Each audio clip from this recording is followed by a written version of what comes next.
dad's money, I booked three-tier AC ticket from Chennai to Tanjore. And in fact, I was standing at the platform, and just moment I entered into my seat, there was an old man around 60s waiting for his ticket to get confirmed. So it was showing waitlist number one for him, but unfortunately, all the seats are filled and he could not get his seat. So just out of humanity, at that time I had a girlfriend, so I have to speak for almost 3 a.m. to 4 a.m. So I said, like, sir, you can take the seat. I'll not sleep because I have to go and talk for hours and hours. So you better take the seat. But this guy was little reluctant at the time. He thought I might loot something from him. But unfortunately, after having a subtle conversation, he decided to take the seat. And he was so touched by my gesture. Something good that I have done in my entire life is that sacrificing my seat to that guy.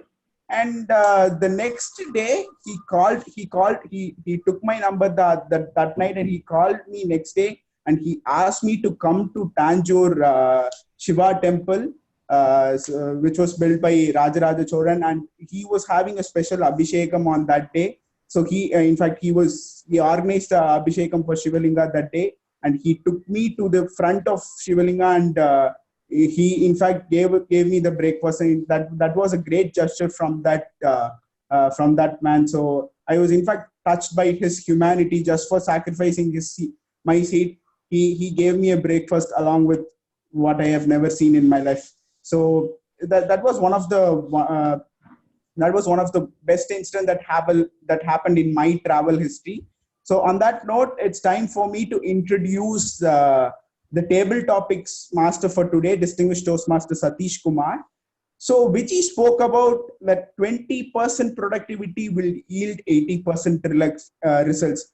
But this man will question you why there is 80% wastage of time. He's that kind of a guy. He'll say, I'll put 20% productivity, but still I will put 80% productivity so that there will be 100% productivity. He's that kind of a guy who explores. He doesn't want to waste any time, any one of their time and any one of his time. Such a dedication is what his name turns out to be. So it's time for me to introduce distinguished Toastmaster Satish Kumar to